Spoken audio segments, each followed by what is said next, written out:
I mean, good for them. Well, they're not going to be flying them in because Kansas City, New England now going to be a Sunday afternoon game.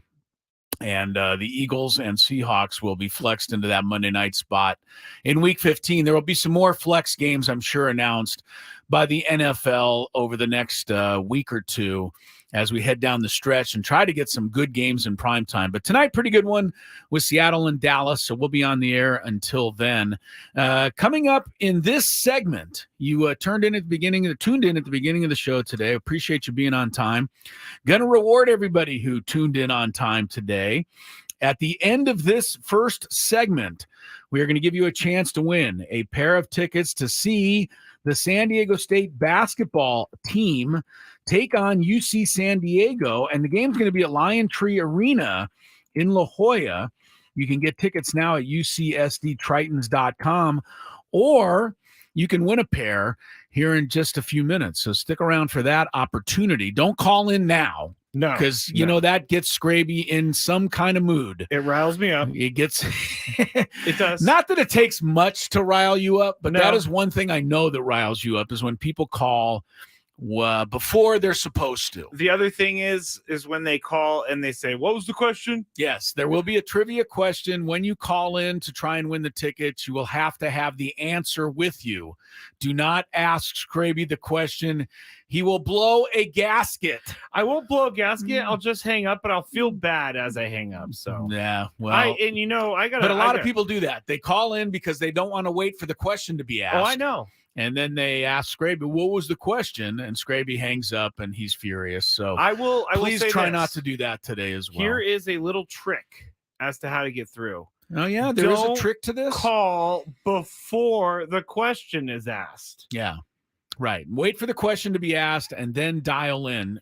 If you dial in before the question is asked, Skraby just hangs up on everybody. Okay, don't put it like that. So you basically will have no chance to win until the question is asked. That's coming up in about 10 minutes. So if you're dialing in right now, forget it. You're not going to get the Aztec tickets. But I think it's kind of a fun thing. I mean, not everybody has tickets to go see the Aztecs at Viejas Arena.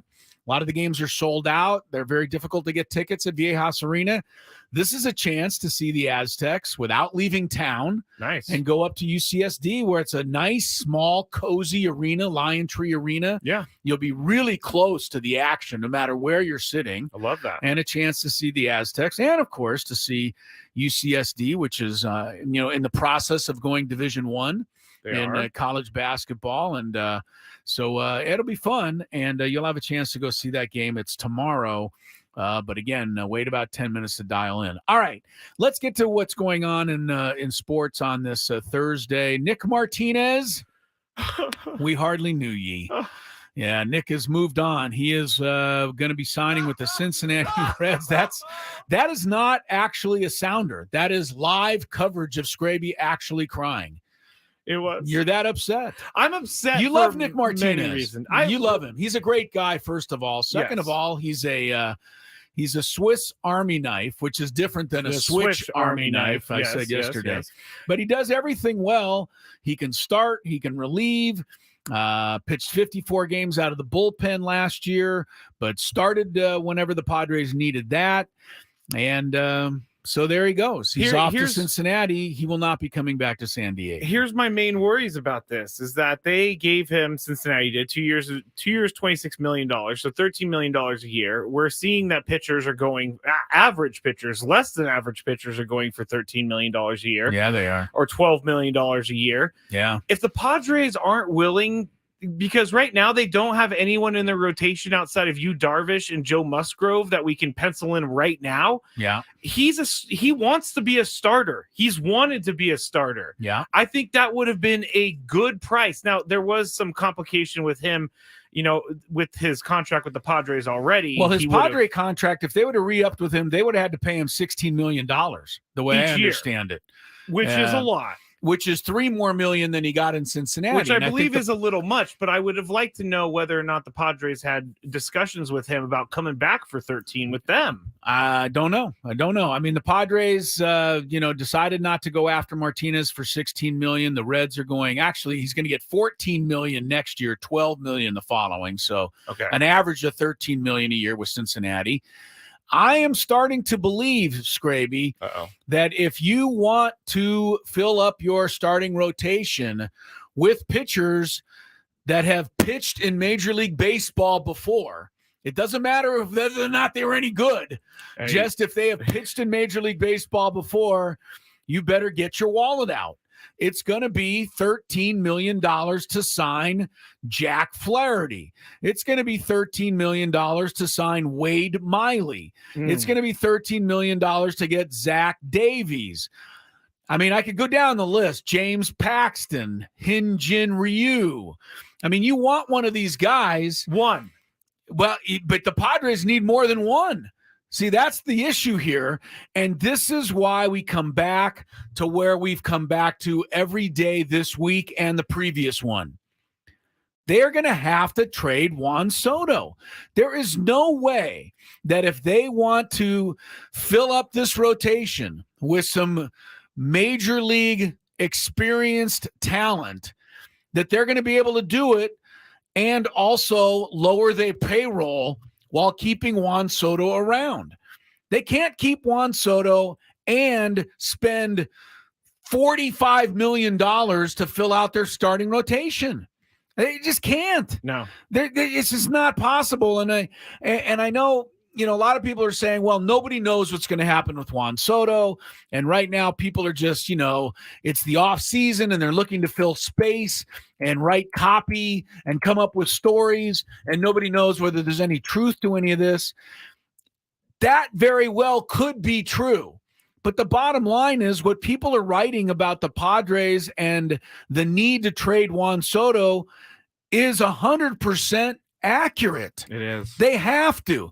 Even Tony Gwynn Jr. I was just about to say. Right? I mean, he has wanted to hang on to Juan Soto more than anybody I know. Still does. And he would still like to, but even he is resigned to the fact that the Padres are not going to be able to fill the holes that they need to fill on this pitching staff and on this roster in general without trading Juan Soto. So I am to the point now where I'm going to be stunned if Juan Soto is in right field or left field, wherever he plays, on opening day in Korea. I think for the Padres, he's not going to be. I think the only way that happens is if they couldn't find someone that was willing to give up enough for them to move him. That might be the only hope you have. If you really want Juan Soto and you are, you know, committed to Juan Soto has to be on this ball club, you better hope that there are low ball offers coming in from the Yankees and every other team that is going to have an interest in Juan Soto. Because you're right, Skraby. If the offers are low ball, then the Padres are going to have to hang on to him and figure out another way to fill out their pitching staff.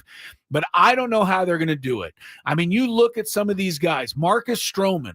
If Kyle Gibson got $13 million, if Lance Lynn got $12 million, Marcus Stroman's getting $20 million. Or more. You want Brandon Woodruff from Milwaukee, $17, $18, $19 million. You want Jordan Montgomery? He's the Texas left-hander. He was really good last year. Get out $20 million for him. Or more because of his performance. Yeah. You want Eduardo Rodriguez, $25 million. These guys are going to go for a ton of money. And I don't know that the Padres might be able to get one of them. They're not going to be able to afford 3 or 4 of them to fill out a rotation. You know, you're absolutely right. And here's where I'm getting a little bit nervous because Dennis Lin put out a big Athletic article today titled, Juan Soto has likely played his final game for the Padres. The reasons are many. And that's not clickbait. He gives us many reasons. But in the opening part of the article, he's talking about how the projections of the payroll from Fangraphs is 189 million and another projection is 182. But here's what they have. If they're going to cap it at $200 million, they have about $10 to $20 million to spend without Juan Soto. They need at least 3 starting pitchers, at least 2 relievers, and a catcher to split time with Luis Campusano. That is a lot. That's 6 players right there with $10 to $20 million to spend. Yeah. I don't see how you do it without. You better hope that those payroll projections are wrong because the Padres are not going to be able to fill those spots with major league experienced talent. And if they do trade Juan Soto, they're going to need another outfielder back in return. They're going to need a couple of pitchers to fill some of those spots you just talked about. And to me, that will give them a fighting chance to fill the other spots with whatever money they have left over. Juan Soto's as good as gone. And if you think we're just saying that, like you said, Skraby, for clickbait or because we're trying to get a reaction, it doesn't make sense any other way. If there wasn't that limit, if there wasn't the $200 million cap, it may be clickbait because the Padres would be able to do it. But they are actively looking to find ways to reduce payroll, and that's the quickest and most effective way to do it is trading Soto. Well, you trade Soto, not only would you have 10 to 20 million to spend on the openings you need, you'd have what, 25 more million on top of that? I think he was projected like 33 million for next year. Okay, well, there you go. Jeez, so please, Juan Soto, and look, I'm not gonna let the door hit him on the way out, but I'm telling you, the Padres can survive without Juan Soto. I know he's put up great numbers. He put most of them up in August and September after the season was all but done. He doesn't run the bases worth a darn. He can't field. He's the most, you think he's the greatest player baseball's ever come up with. He is far from that. He is not anything other than a great hitter and a great walker. I'm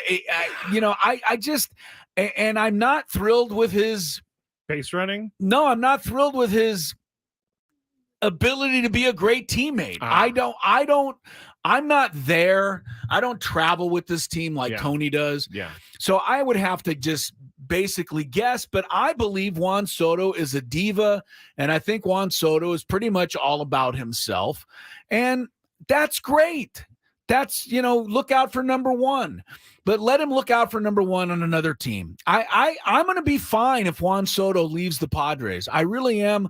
I think they're going to be able to get some great players in return. They're going to be able to open up the pocketbook to spend and get some other pitchers to fill out a staff, a bullpen, bench help, which is what this team desperately needed after last season. It would be a painful pill to swallow. I get it, because you're losing a, quote, generational talent. But it has to happen. It just has to happen. It does. Here's a quick comment from the stream. If you want to watch us on YouTube, you can. Just go to YouTube, type in 97.3 The Fan. If you're on Yahoo, you can type in 97.3 The Fan YouTube and find it from there. But Daniel says this is the path the Padres decided to go when they signed Manny, Tatis, and X to large contracts. They're always going to have gaps. And that's kind of true. And I wanted to ask you in the next segment, Chris, how in the world we got here. Before last year, this was not even a thought on anyone's mind. But now all of a sudden, in a year and a half after that big trade, everything is done. Like, I don't understand how it went this way so quickly and how so much pitching was lost. We will try to sort through all of that in the very next segment here. Coming up on the show, one of our favorites. She joins us from time to time throughout her season, Stacie Terry-Hutson, the coach of the women Aztecs. And I think it's a good time to have her on with all that's going on in college sports right now. I mean, with the NIL and the transfers, I mean, she's got transfers. She's lost transfers. The NIL situation, how does it affect San Diego State and its ability to go out and get players and athletes? I think she'll have some great comments on some of that stuff. So that's coming up on the program. Of course, we'll have our daily gambit, the Big Five, and Chris versus the fans, but also the debut of a new segment. It's called Dun Dun Dun. I was going to say, what is it called? It's called Dun Dun Dun. That's what it's called. It's called Dun Dun Dun. Yeah, for lack of a better, it's called a sound effect. For lack of a better term, it's going to be the TMZ side of sports. Some of the fun stories and some of the crazy stuff that's going on. We're going to try that out a little bit later in the show, so stick around for that. Now, I promised that you'd have a chance to win a pair of tickets to see the Aztecs basketball game against UC San Diego tomorrow night. It's at Lion Tree Arena in La Jolla. Get tickets now at ucsdtritons.com or win a pair if you can answer this question. The Aztecs, first team they ever beat in an NCAA tournament game, was Northern Colorado. I bring that up because Northern Colorado was in town last night playing USD. They were. But anyway, in that game, it was back at the end of the 2010-11 season. Kawhi Leonard was the Aztecs' leading scorer. How much do you remember about that first San Diego State Sweet 16 team? Who was the leading rebounder in that game against Northern Colorado? You're going to have to shuffle back. Northern Colorado? Oh, yep. jeez. Yeah. Oh, who was the leading rebounder in that game? You're going to have to shuffle through your memory banks to remember who it might have been. The first person with the correct answer will get a couple tickets. I know you'll be a good Aztec fan if you know the answer to that question. The number to dial in, 833-288-0973. Once you've got your answer, dial in. First person who gets it right will go to the game. We will take a quick break, come back with more Gwynn and Chris on 97.3 The Fan. Don't have time to listen to an entire Fan Talk show? The Odyssey app's chaptering feature allows you to skip any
Johnny, a very enthusiastic caller, called in with the correct answer to the trivia question.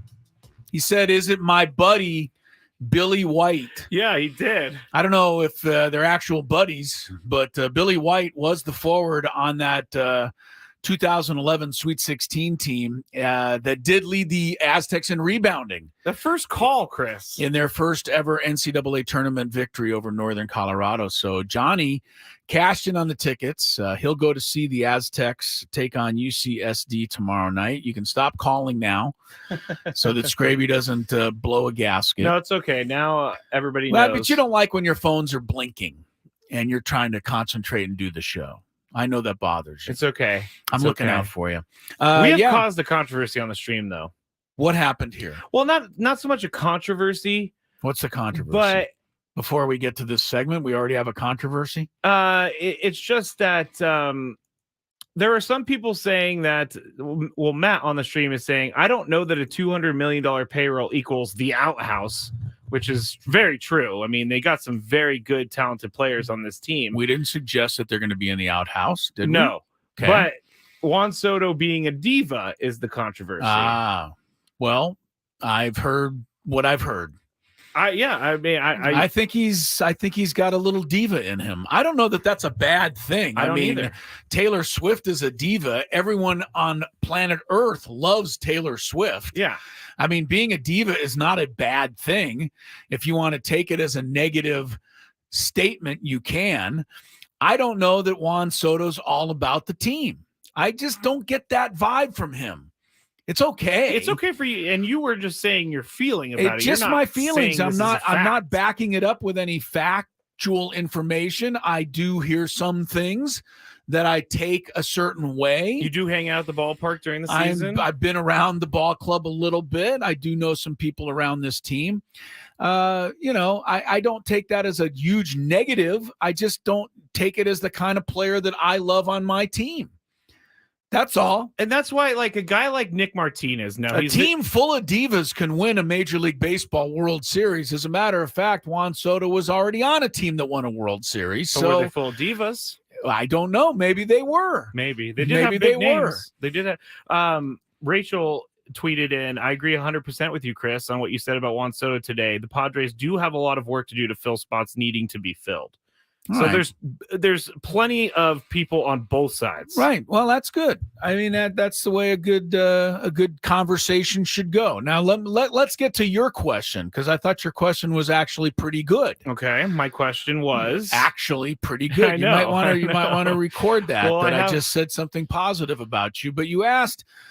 Skraby's point is really good. Yes, right. I don't know. What did I say that about? I probably put that in the computer in pandemic times. It was so long ago. Yeah. So I asked, how did we get here? Yeah, how did we get from the day we acquired Juan Soto? I was on Dumbo at Disneyland when that happened, and I sent out a video of me cheering on Dumbo. That's how excited I was. If you don't mind me asking, I was with my niece. Why? I was with my niece. Your niece wanted to ride Dumbo. She did. We waited in line for way too long. Oh, Dumbo's, yeah, it's a long wait. Like an hour wait for Dumbo was too much. To me, if I'm going to wait that long with my niece, we're going on Mr. Toad's Wild Ride. She was too afraid. She was too afraid of that one? Yeah, she didn't like that one. Oh, Anyway, that's how I remember the moment. You remember the moment you heard that they got Juan Soto. Soto? Well, I don't remember the moment, but I certainly remember the first game that he played here. And the unbelievable buzz inside Petco Park. Yeah. I mean, it was so remarkable that I remember that night as we were walking up to the stadium. Oh, the night he made his debut? The night he made his debut, I believe he ran out on the field for warm-ups, and the place went berserk. And then, of course, that bottom of the first inning that was capped off by Brandon Drury's grand slam. Yeah. That was as electric as I've ever heard it at Petco Park. So how did we get from there to here? Right. That's a great question, because when Juan Soto was acquired, the thought was he's got 2 years left on his contract beyond the remainder of the season that he was required. So you were going to basically get 3 playoff runs out of Juan Soto. 3 bites at the apple with Juan Soto on your team. The first bite was a pretty juicy one. They ended up in the National League Championship Series. The second bite was bitter, at best. Did you bite into a worm? Yeah, they did, man. The apple definitely went bad. So yeah, we know what happened this past season, but it looks like there's not going to be a third bite. No, because it looks like Juan Soto has to be traded. I think a few things have happened, but I think one of the things that happened is that the team did not perform that well last year. All right. And I think that looking back on what went wrong last year, I think the biggest takeaway from AJ Preller and to media, to fans, to people in that clubhouse and around that organization, the biggest takeaway is that they were too top heavy. Yeah. They had Soto, they had Machado, they had Tatis, they had Bogarts, they had Kim. We thought they had Cronenworth. He obviously had a bad year, but they had Darvish, they had Musgrove, they had Snell. I mean, Hader. They had it. Yeah, they had Hader. I mean, listen to that lineup. I mean, at the top, Marquee was incredible, but the drop off from those 7 or 8 guys to the middle of the team, the gap was enormous. Yeah. So they've got to close that gap. It takes 26 guys to get to the World Series, not 7, even if those 7 are great. Yeah. So I think that was the first thing that happened, is that they realized they need more players. They can't do it with 7 superstars and 19 guys. They got to do it with 7 or 6 or 5 superstars and then a whole bunch of really good players. So I think that thinking has changed. Secondly, the tragic passing of Peter Seidler, I think, if nothing else, puts it in a situation where the payroll being reduced is almost a certainty. Yeah. And I think if Peter Seidler were here and people are saying they're going to reduce the payroll, I would still think Peter Seidler is the kind of guy that might say, yes, we've got to reduce the payroll, but I'm going to go ahead and not reduce it anyway. Yeah. I do believe that too. That's always been my feeling about Peter Seidler, or was my feeling about, the great Peter Seidler. But now, with his tragic passing, I think that makes the reduction of payroll almost a certainty. So that's my second thing. And the third thing is Michael Wacha and Seth Lugo and Nick Martinez all had ridiculously good seasons and became unaffordable. That's true. That did work against them. Right? So all of a sudden, instead of all that. Those guys being in place for $8 million, they all left to get 13, 14, 15, 16 million. I guess that's the risk you make when you do the option thing. You can even throw in the fact that Blake Snell won the Cy Young and became basically unaffordable as well. And I did not see that happening. So, that's how we got from there to here. And where we are here is probably needing to reduce payroll and needing to fill a whole bunch of holes that were created by guys that had great years and left to be free agents. And and outside of like the actual X's and O's on the field, it just stinks that those guys had the years that they did and the Padres didn't go to the playoffs. They all did what they did. Blake and Snell the Padres has the best year of his still career. Didn't take advantage of it. Didn't go to the playoffs. And I'll say it's a waste. It's a waste of these guys' seasons because they could have done great things in the playoffs. But you're right. They did sign guys with huge upsides that ended up capitalizing on the opportunities they had, and they're making more money now. Yeah. You know who just got signed by the Mets? Austin Adams, Chris. We better be worried when he comes to town. Batters need to put out an extra gear because is that Austin Adams, the guy who holds the all-time record for most hit batters in one season? Yes, he is. He signed even a though major he only league deal. pitched like 10 innings. Yeah, he signed a major league deal with the Mets. So Padres cannot get him back. 12 million. No, it doesn't say, but I doubt he's getting 12 million. Unreal. All right, we need to take a break, come back. A lot more Gwynn and Chris ahead.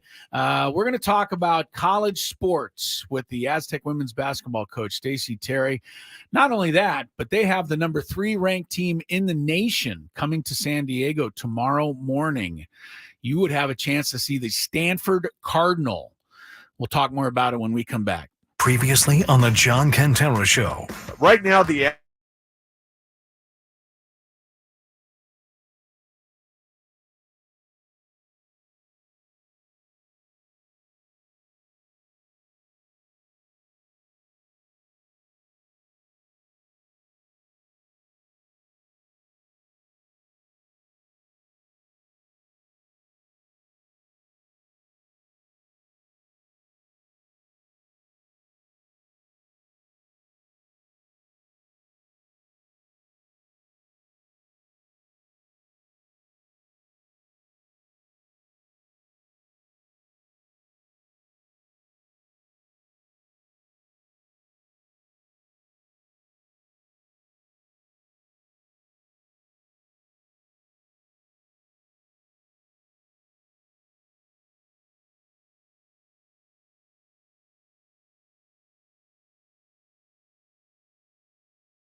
right, welcome back to the program. 2:40 is the time. Chris Ello. Matt Skraby today. Tony Gwynn Jr. is idle. We're carrying on with the craziness. We'll be here, Skraby and I, until 4:30 today. And then we'll have Thursday Night Football. Thursday Night Football, the Seattle Seahawks and the Dallas Cowboys. Cowboys coming into this game tonight, Skraby, have not yet beaten a team with a winning record. That's right, Cowboy fans. Get out of my DMs. Cowboy fans. Get out of Skraby's DMs. Leave them alone. Till the Cowboys Leave them alone. Till the Cowboys do something worthwhile. They either win the game huge, like by 30 points, or they lose. At home, they've been blowing everybody out. They beat the Jets by 20. They beat the Patriots by 35. They beat the Rams by 23. They beat the Giants by 32, and they beat the Commanders by 35. Now, all of those teams are bad, but they beat them all by 20 or more points, 30 or more points in some occasions. But it is interesting as you look at their slate of games that a team could be, what are we, 12 games into the season right now? 11. They're 8-3. Okay. All right, they're 11 games into the season. They've played only 2 games this year against teams with winning records. And they got crushed by the 49ers. I'm sure you're happy that I brought that up. They also lost a heartbreaker at Philadelphia to the Eagles. The other loss was to the Arizona Cardinals. Anyway, Dallas hosts Seattle tonight. So we're going to be here until that game. You dropped the 49er thing while I was on the phone, and I couldn't respond to it. Oh, you were that talking planned. Yeah. Well, no, they blew out the 49ers blew out the Cowboys. I was rehashing the Cowboys I thought you were taking schedule a shot at them. Yeah, I do love that game. I'm sure you And do. then they lost 3 in a row. All right, but that's neither here nor there. All right, we are joined right now. One of our favorite guests on this program. She joins us every single season from time to time, and we love having her on. Stacie Terry-Hutson. She's the head basketball coach for the San Diego State women's team. She joins us on the eve of her team getting ready to play the number 3 ranked team in the nation. The Stanford Cardinal comes in here to Viejas Arena to take on Stacie Terry-Hutson's Aztecs. The game is tomorrow morning at 11 a.m. Coach, we're pretty excited that Stanford's coming to town, but you have to coach against them tomorrow. How excited are you? I'm equally excited. One, that they're coming, and then everyone will get to experience, Coach Tara and her greatness, one of the best to ever do it in the women's game, but also to strategize and see if we can get a W against one of the best teams in the country. So it's exciting. You know, the little girl in me is excited to compete against Tara, and excited for our fans to see a good game. Should be a lot of fun tomorrow. Your team is 4-3 coming into the game, and you've shown some bright spots, and you've shown some growing pains so far. Give us a little update of where you think this team is heading into this game, your team. Well, yeah, this is what we expected, Chris. We've had some injuries that have thrown off some of the lineups that we anticipated we would have going into this season. So without a true point guard, those growing pains that you refer to is us learning each other and learning how to maneuver an offense and a defense without a point guard. So, to be honest, I think we're doing a good job. Abby's done a phenomenal job filling into that role. And then we're still trying to learn and see who we are as a basketball team. So taking some lumps, but I thought we played some good basketball. Even in some of the losses, we just got to learn how to play together and connected for 40 minutes. And our best basketball is ahead of us for sure. Talking to Coach Stacie Terry-Hutson here on 97.3 The Fan. At Stanford coming into town tomorrow to play Aztecs women's at Viejas. Now, Chris just mentioned, I have 2 questions. This one's really quick, though. Chris just mentioned you're playing at 11 a.m. tomorrow on a Friday. Is that difficult for college students to get up and be ready to play basketball, high-level basketball at 11 a.m.? Here who never rolled out of bed till noon. I love it. It's actually a valid question. But you know what? Let me tell you something. A little fun fact about us. We practice at 9 a.m. every morning. So we're used to it. Our body's used to it. So we're hoping that we have a little bit of an advantage because we're going to need every advantage that we possibly can against Stanford. But, we're used to it. We get up and we practice. I like to have them fresh in the morning when nothing has gone wrong with their day, and they're able to get up and get some shots up. So we're used to playing early. So that shouldn't affect us as much. That's an interesting thing you just said. You like to do it early in the day so that nothing else gets in the way of their basketball work. I like that because the day can be very stressful. Yeah, the day can be stressful. They can go to class or have a test later on, or just be worried about that, or the results of a test. So we just get them fresh out of bed. They're able to get some shots up before practice. And our girls, if you come and watch us, you'll see a very hardworking team. I have girls in there 45 minutes, and also my staff in there an hour before, rebounding for them, putting them through workouts. These young women are putting in the work, so they deserve the support. So if you guys have some free time in the morning, and if you can't catch the morning games, check the schedule and come out and watch us. They're fun to watch, and they play really hard. That's awesome to hear. Now, Stanford, as we said, they're coming to town, and they are a program that I think college programs around the country want to emulate because they've been a top 10 program for a while. But what can you and other programs take from the Stanford women's basketball program and try to implement in your own program? Greatness in the small details. Tara Vandiver's teams always are very disciplined, and they understand that the devil is in the details, and they do the small things exceptionally well. And when that happens, you get a product at the end that's obviously top 5 in the country. So they don't skip on the details, and they do everything the right way. I've talked to her about this, and she down to practicing how they communicate, how they stretch, how they do the small things every single day. That's what I take from her and her programs. I mean, she's just really good at the small things, and those small things matter.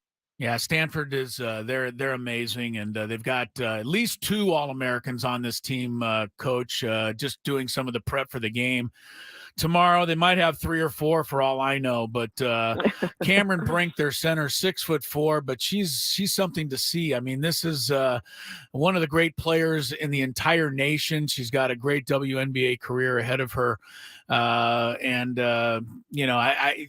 don't have anybody taller than 6 feet on your roster, so that's going to be a difficult challenge. I'm curious, the anatomy of an upset. I mean, to pull off a win tomorrow, to actually go in there and shock everybody. I've always felt there's a lot of things that go into something like that. But one of the things is that the team pulling off the upset has to believe they can do it. And you have to believe. Go ahead. I just wanted to ask you, how much belief does your team have, heading into this game tomorrow? I think they have a lot of belief, and I think that we had a very spirited practice today, and we're going to throw some things at Stanford to at least hopefully get them thinking about some stuff. But you got to believe, and we got to make some open shots on the perimeter. You talked about their All-Americans. Both of them are post players. You said 6'4".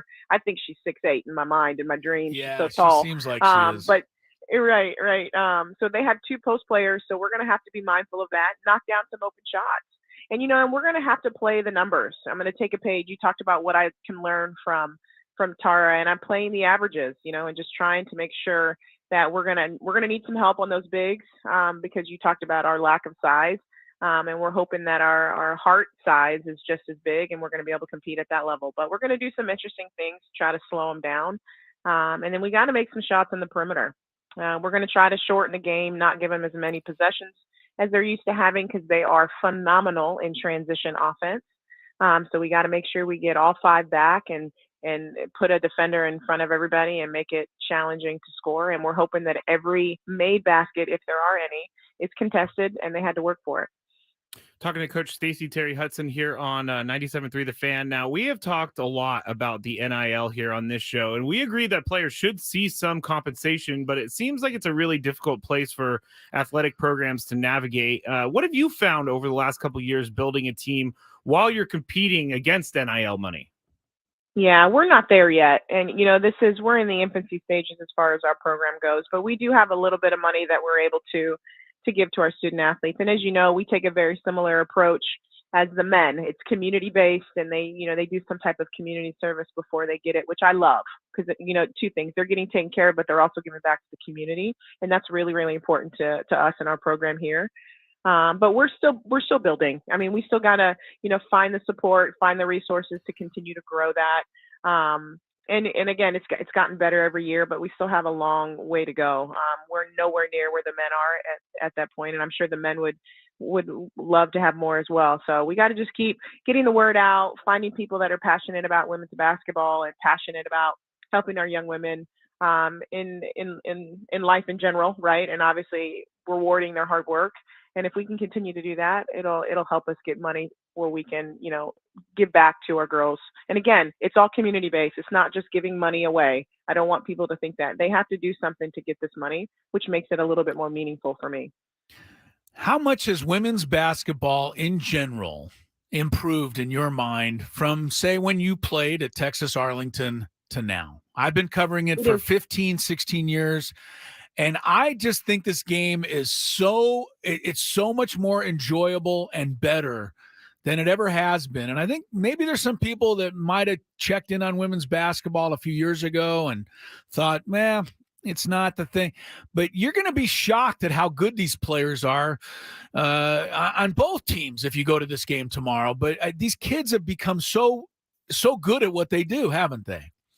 I agree. It's changed a lot since I was, coming up, and, I'm going through it with my daughter right now, who's 11, and going through, she has trainers, and she's going to practices, and they're playing so much younger than we did, or at least playing younger, organized basketball. So I'm seeing it firsthand as I'm watching it through her eyes. But I agree. I mean, we're so much more skilled as athletes. We are able to dunk the ball and play at a higher level. Our athleticism has somehow just gotten better and better and better. So you're going to see height, athleticism, speed on Stanford's team, and skill. They have one of the best shooters in the country on their team as well. But I agree, it's gotten much better. It's really enjoyable to watch.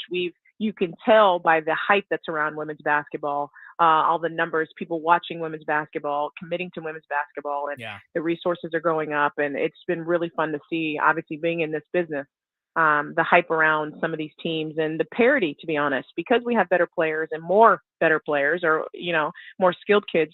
You have a lot of different players going to different programs. So yes, UConn's still very good, but they're not the only one. Tennessee is not the only one winning championships. You've seen a lot of these other schools kind of rise to the top. And, one thing that I'm really disappointed about is the Pac-12 breaking up, because we have so many really, really good women's basketball teams right here on the West Coast that are now going to be spread out across the country, where the Pac-12 is one of the best conferences in the country right now in women's basketball. So I hate to see that break up. Yeah, we do too here on the show. Last one for me, Coach. But yesterday, press conference for the new head football coach, Sean Lewis. He brought some energy. He said some great things. Have you had a chance to meet him yet, or talk to him? I was there. I did see it. I was excited by his speech. I haven't had a chance to meet him. I was really, really impressed with all the things that he said. I was impressed with just his stature. I mean, he's a tall guy, excited to get going with our guys. And I think he's going to bring a lot of excitement around football. And how that trickles down to women's basketball is just, we got to get this thing rolling and get people in the stands and enjoying the game. And I think it helps all of us when all of our boats lift with the rising tide. So we're excited about him doing great things for football and getting excited about that. Well, Coach, get a good night's sleep. And I'm sure you'll be up early getting ready for Stanford tomorrow. We'll all be there 11 o'clock tomorrow morning at Viejas Arena. Chance to see the number 3 team in the nation. And highest ranked team Aztecs women have ever beat. Number 4, Texas. Nice. So I think tomorrow's a nice day to set a new record, I agree. Coach. Good luck to you guys. And we'll see you out there tomorrow morning. Sounds good. It's funny that you said sleep. There's no sleep to be had during that. I know you won't. But I thought I'd implore you to try to get some anyway. Thanks, I love Coach. it. I love it. Come, of course. Have a good day. Bye, guys. All right, there she goes. Stacie Terry-Hutson, always gracious to us. And it's exciting to get to see that good of a team come to San Diego. And they are good. I mean, I watched the Aztecs played up there. The women played at Palo Alto last year. And Stanford's just so good. It's unbelievable the level of play that these kids bring. I mean, the Aztec players are really good, but the Stanford kids are another level. They are so good. It does seem like more so than men's basketball that women's basketball, there are tiers of the really, really Yeah. good teams. And But then, as she said, the top tier is now much larger than it used to be. Because she's right. It used to be UConn. Now there's 10, 11, 15 teams. In fact, a lot of the top 10 preseason teams have already been upset this season. So women's basketball is getting deeper, and it's getting more fun to watch. All right, thanks to her. We'll come back. Daily Gambit when Gwynn and Chris continues.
Off hour number 2 of Gwynn and Chris on a Thursday afternoon. We'll be here till 4:30 today. Then it's National Football League, Seattle Seahawks, the Dallas Cowboys. Skraby's second favorite team. When the 49ers are idle, he often roots for the Cowboys. I've never done that. Who do you hate more, Cowboys or Seahawks? They're playing each other tonight.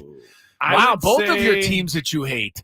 I would say the Seahawks because they're more a recent. They're in your division, right? I mean, they're more they in are, your... but they're not very good right now. But they were really good for a long time, and they always beat the 49ers. They're still good. They're probably a playoff team this year. No, they're not. You don't think so? I think they do will not so. make the playoffs. The Seahawks will not make the playoffs. What is the record right now? 6-5. I mean, the NFC is not very good. Siri doesn't like you, Chris. Siri. Do I 6-5? I don't know. They're in the playoffs right now. They still have 6 games to play. They're going to lose tonight. That's 6-6. I don't know. I don't see it. You don't see the Seahawks in the playoffs. And I'm not saying that because you're I just don't doing like that because you don't like them. No, you are doing it because you don't like them. I mean, it's a long I think Seattle's path. a playoff team. You think Geno Smith is still a starting quarterback in He this was league? a playoff quarterback last year. He was. And I think Seattle's a little better this year. They're going to be hurting tonight without Kenneth Walker, though, who is very doubtful to play in this game for Seattle. But I think Pete Carroll does a really, really nice job. And I'm not a Pete Carroll fan, but I think he does a nice job with that squad. I'll agree with that. So, he definitely does. He gets more out of them than he should. I mean, you look at the NFC right now. I mean, Seattle's 6-5. All right. There's nobody with a better record than them other than the top 4. Okay. The top 4 are Philadelphia, Dallas, San Francisco, and Detroit. They're all 8-3 or better. Those are the top 4 in the NFC. Next best is the Seahawks, 6-5. That's crazy to me. So who's going to pass them? Who's going to keep them out? They're in the number 5 position right now. You're saying they're going to drop to 8 or lower. Yeah, because there's 17. That means they need to fall behind Green Bay or the Rams or, teams like that. Since we're in this conversation, I'm going to go look up their schedule. All right, look up their schedule the rest of the way. We have the Daily Gambit coming up here. Got it. Shortly. All right, go ahead. Give me your... So they obviously play the Cowboys tonight. Then they play 49ers in San Francisco the week after that. Right. Then they play the Eagles at home. Oh, boy. And then they play the Titans, so there's a little reprieve. And then maybe the Steelers. And then they play the Cardinals to finish the year. So there's at least 2 wins on the table for sure. Yeah, the Cardinals and Titans. If they win 2 out of the 6, they'll go 8-9. That'll be good enough to get in the NFC playoffs. I hate to tell you. That's awful. I hate to tell you. All right, we're getting into the Daily Gambit, but I want to open with this because I know you're going to love this story. Oh, God. This is a gambling-related story. Do we want to go into the Daily Gambit? Sure. Okay. Yeah, and then I'll give you the gambling story ahead of our picks. Sounds good. Do you like money? I think about money a lot. Do you like money without doing anything? Winning. Do you want to make money while watching sports? I think Washington is immortal luck. Washington! Woohoo! If you answered yes, this is your segment. Just don't blame us when you lose. Nothing is ever your fault. It's your game. Take it. Gwynn and Chris go through the top bets of the day in the Daily Gambit on 97.3 The Fan. All right, Daily Gambit, our daily sports betting segment here on Gwynn and Chris. Please, everybody, gamble responsibly. Before we get into reviewing our bets, Chris is going to tell us a gambling story. Yes, you like this one too, Skraby, because LeBron James's name is being dragged through the mud right now. Dragged through the mud? That's right. The manager for Lakers star LeBron James, guy by the name of Maverick Carter. Oh, yeah. Apparently told federal agents in 2021 that he had bet on NBA games through an illegal bookmaker. Wow. The submission in November 2021, Carter told federal agents, now get this one, he could not remember placing any bets on the Lakers. Really? You're betting $20,000 per game, and you can't remember if you ever bet on the team that your client plays for. Yeah. I think that's kind of interesting. He's not denying placing any bets on the Lakers. He just can't remember. You know what I mean? Hey, Rocco, help Maverick Carter find his memory. I mean, that is probably who he's going through. You know what I'm saying? Yes. Anyway, this is not great. Washington Post is digging into this story a little bit more. Carter says he placed approximately 20 bets on football and basketball games over the course of a year. Bets, I said 20,000. The bets range from 5 to 10,000. He remembers how much he bet, but he just doesn't remember if he ever bet on the Lakers. I can tell you one thing. Did he have thing. any inside information, you think? I mean, LeBron James is his client. I can tell you one thing is that you remember as a bettor when you lose and when you win. Yes, you do. Don't ever forget. No, you don't. And I do not buy that story for 1 second. I don't either, and we'll see where it goes. Now, there's another guy in this, Wayne Nix, who, let's see, Nix is his clients include former Hall of Famer Scottie Pippen and some baseball players. He was also involved in conspiracy. He was charged. He pled guilty. I'm trying to read this as I tell you the story. Nix pled guilty in April of 2022 to conspiracy to operate an illegal sports gambling business and filing a false tax return. That's not good. He has since changed his plea to not guilty. Oh, what changed? I don't know. All right. So anyway, Maverick Carter, Nix, they're all involved. I mean, this is gambling. This is the dark, seedy world of gambling and pro sports. But it's not dark. It's not that dark because all of us really feel like this is all going on. This is why making gambling legal just opens things up for more. It opens up the Pandora box of, these kinds of situations. I mean, if you're the agent for LeBron James, you've got incredible insight, or we would think, into where the Lakers stand heading into a game. Are you feeling okay? Are you going to be playing more than 20 minutes tonight? Yeah. What's the game plan? Yes, he has the information. Way totally unfair information. All right. Well, you and I obviously don't have any of this insight by way of our records this week. You're 5-7. I'm 4-8. I wonder if I came back a little bit last night. Yeah, well, I think you were 2-2 last night. Well, that's not great. But First bet we made: Lakers at the Detroit Pistons. Detroit was plus 7.5, so Lakers were favored in this game by 7.5. Chris and Tony chose the Lakers. I chose the Pistons, and I was way wrong because Lakers won 133-107. Yeah, just a game after getting crushed. Hopefully Maverick Carter got a bet in on the Lakers last night. I hope so too. Yeah, for his sake. Zion Williamson over under 23.5 points scored last night. Chris went under. Tony and I went over. Zion did go over, and he scored 33 points. Yes, and this was the kind of information I did not have. Joel Embiid was scratched from the game right before the game tipped off. Oh, had I known that, I would not bet under. Really? No, because Zion did whatever he wanted in the post. That's true. That's big information, the kind of information that agents have so they can go bet on or against their clients. And you know what? The moral of this story is, Chris, we don't actually bet money, so it's okay. That's right. Colorado at Colorado State last night. Colorado State favored in the college basketball game by 3.5 points. You two chose, Chris and Tony chose the Buffaloes. I chose the Rams. Rams win by 5, 88-83. Good for Colorado State. That's a nice victory for them. They remain undefeated, and the better they do, the better it is for the Aztecs and the Mountain West. Speaking of Colorado, I admitted far too much about my life. You really yesterday. did have a lengthy spiel yesterday about your life and why you did not go to the University of Colorado. I am an open book. I always have been an open book. You were not an open book yesterday. You were an open encyclopedia collection.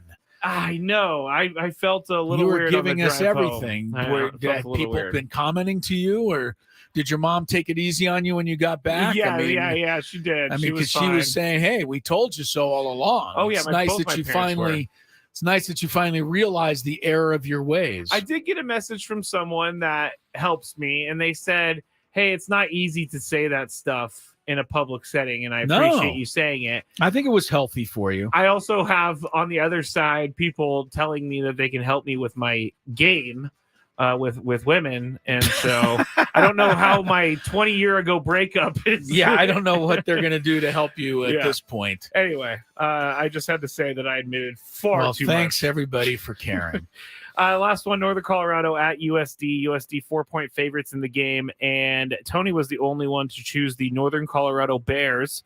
And USD actually won the game, but they only won by 2, 74-72. Did Northern Colorado actually win this game? No, USD won the game. All right, good. USD did win the game, but not by enough to cover. No, only by 2. So you and I both were wrong on that bet. I have one parlay for tonight. Let me get my. Is it on the Cowboy game? It is. All right. But first, primetime NFL games are available free from Westwood One and live here on 97.3 The Fan and on the Odyssey app. Tonight, listen to the Seahawks and Cowboys.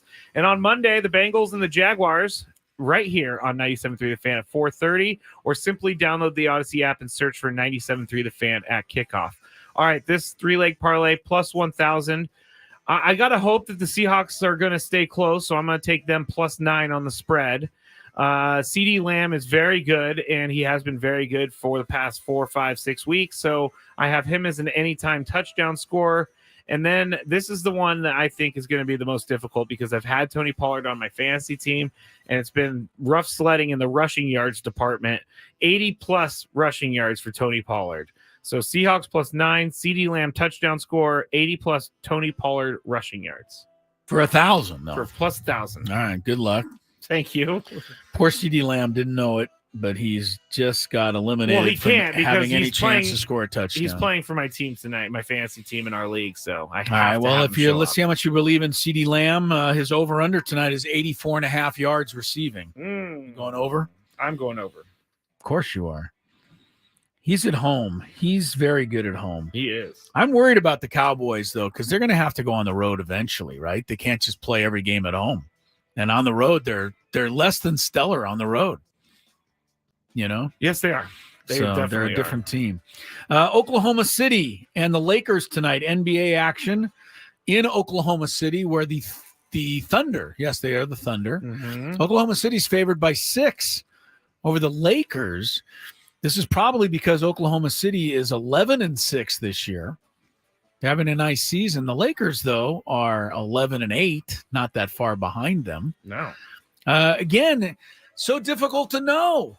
Is Anthony Davis going to show up? Is he going to mentally be there? Is LeBron going to play 35 minutes? I mean, all of these things. The NBA is really tough to bet on because you don't know who's going to show up and play. Maverick Carter knows, though. Yeah, right. He knows. Well, we don't have his services. I'll take the Lakers. I think 6 points on the road. I got to go with the Lakers here. You always bet against the Lakers, so I'm assuming you're going to take Oklahoma. Well, they've been playing 3 games in the last 4 days? Right? Yeah, that's true. They lost at Philadelphia the other night, won last night. I'm going to go OKC. I know you. I knew you would. You don't like the Lakers. Not really. Shai Gilgeous-Alexander. Oh, I know who he is now. Over under 32.5 points. 32.5? Man. My goodness, he's averaging 30.5. That's pretty crazy. He's having quite the season. I'm going to go over. You're going to go over I for bet him. under last time he bit me. Did he make it last time? I think he was. I don't remember. I don't know. The The Lakers have got to be good enough to slow him down a little. I'll say under. And one more bet here. College basketball tonight. UCLA at Pauley Pavilion taking on the Highlanders of UC Riverside. Okay. I thought this was going to be a huge spread. Me too. It's not that huge. 18.5. UCLA over UCR. UCLA's got to beat them by 20. Yeah. I would think. I'm going to take UCLA. All right. We're both going UCLA there. All right. All right. We'll see how it turns out tomorrow.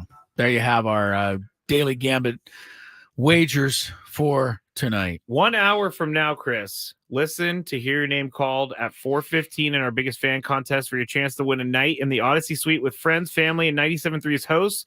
The biggest fan contest is presented by the San Diego Seals. Tickets are on sale now at sealslax.com. Again, 4:15. We announced the name. All right. We will take a short timeout. And when we come back, big time superstar athlete returning to action. Who is it? There's actually a couple of them. We'll tell you who they are when Gwynn and Chris returns after traffic. From the 97.3 The Fan Traffic Center, here's Kelly Danick.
LSU women's basketball team favored by 7.5 tonight over Virginia Tech, if you want to get some money down on that one, Skraby.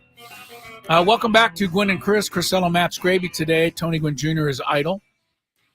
Look who popped into the studio. He's not going to come on the air because he's busy, and we're going to have him on next week. But our guy, Sammy Levitt. Yeah, he's Sammy here in studio. Popping in to say hello. He's on his way to Nashville. You might as well get on the mic and say hi now. He can say hello. Yes, he can certainly say hello. Hi, Sam. Hello. Good afternoon, America's finest city. Yeah, you're excited because you're going to Nashville, Tennessee. I am. Which is where a lot of people are moving these days. That's from what Southern California. A lot of people like to go and move down to Tennessee. So Nashville's a good city. I've been for basketball games, been for college basketball tournaments, Ohio Valley Conference tournament a couple of times. Well, you're going down there. I've actually been to the winter meetings there before. Well, you're going there again for the winter meetings. Next week is the baseball winter meetings. That used to be something that Skraby and I and Tony attended. But I guess if it's outside the Pacific time zone, what? We can't go? They got to. No. I mean, Sammy's just a bigger ticket item than we are. Well, I think it's much cheaper to send one person than like 9 people. But it's also the last couple winter meetings that we've been to have been here in San Diego, so it's not. We also went to one in Las Vegas, which is the Pacific time zone. Yeah, so I think we, I mean, nothing against Sam Levitt, but I mean, I went. Since when did he become, the bigger deal? He gets to go travel next week. You know what? I actually trust Sam going more than you trust us. More than the 9 of us, or however many people have shows here or on the shows. But I trust Sam. No, Sammy will be great. It'll be fun. You'll have fun next week. All right, I'll just ask you one question. Okay. And then I'll let you go. Do you think Juan Soto will be traded while you're there? I would say this: if they're going to do it, I guess I would hope it's while I'm there, so it'll give us some sizzle while we're in Nashville. It would appear, based on the math and based on what this team needs and what everybody seems to think nationally, whether you want to believe that or not, that we'll be discussing Juan Soto going to another team at some point. Is that going to happen at the meetings? I don't know. I would say this, with some of these pitchers starting to come off the boards, like Luis Severino, like Nick Martinez, who signed late last night with Cincinnati. I think you can make the argument that if you're going to free up money to spend on potentially some pitching, it would be wiser to do it sooner rather than later. So I guess as far as timing, that would be the argument to that. But also, like, are you really in a rush? Don't you want to get the best package possible that you can get? So it's a tricky situation. It's a conundrum. It's a conundrum in a lot of ways. Yeah. And man, it's an important decision. And really, if it does come to fruition and there is a trade, it's an incredibly important package you get back. So, but selfishly, if it's going to happen this offseason, you want to be the one to report it. I mean, it would create some Padre sizzle, right, in Nashville. Yeah. Why don't you go break the story, Sam? Get down there and break the story. Never know. Stay tuned. Get down there a day ahead of time and set up an illegal listening device in H.A. Preller's room. No. In his room is even worse than like a conference space. You know what I've heard that sometimes the big newsbreakers do on their X account is they draft the tweet beforehand, both sides, like, oh, this person didn't get traded or this person did, so that they can just go immediately, boom, and send it out before anybody finds out. John Heyman did not check it with do you think John Heyman drafts the tweets? No, Arson Judge was not drafted. He may draft the tweets, he just doesn't read them over before he sends them. I don't either. So all right, well, have a great trip to Nashville. You're leaving on Sunday, I'm hear? Leaving Sunday. All right, well, have a great trip, and we'll talk to you from Nashville next week. Looking forward to it. Sam Levitt right there. I brought up the LSU women's basketball team because their star player, Angel Reese, is returning to the court tonight after missing the last 4 games. Everybody around the sports world seemed very interested in her absence. Kim Mulkey, the head coach of LSU, did her best to try to keep everybody away from this story. And I guess she's been successful because nobody is, that I know of, come up with any explanation for why Reese was not even with the team for 4 games. She was taken out of a game against, I think it was Kent State at halftime, and did not return for the second half. And then after that was when her Her, I mean, it had to be an in-house suspension of some kind. Something. I mean, I know they don't want to tell us, and they're leaving everybody to kind of guess what it might have been, but we're going to have to go without knowing it, at least for now. Angel Reese is a polarizing figure. Her behavior on the court is not what I would call to be sportsmanship-like necessarily. Are we still talking about the "you can't see me" that she did? Yeah, I wasn't a fan of that in any way, shape, or form. But Angel Reese is there's another side to this. I mean, what she has done and being unapologetic for just being a really good athlete, I think has boosted a lot of young women athletes out there. That is a good I think point, who look up to her and say, you know what? I shouldn't have to apologize because I'm good. And there's nothing wrong with me walking around saying, hey, look at what I'm doing. Mm-hmm. I mean, nobody seems to have a problem when the NBA guys do it or the college basketball players on the men's side do it. So why do women have to not have that, the ability to, prance around the court a little bit? Like I said, not my style, but I certainly can get why a lot of people like Angel Reese. She's quite the player. Someone that I will tune in for to see what, just to watch her, basically. You might even watch the game tonight if you're flipping through channels. It's on ESPN. Oh, okay. Against Virginia Tech. So I probably will. Well, it's a rematch. The two teams played each other in the Final Four last year, so it's a pretty big time game. That is a big time.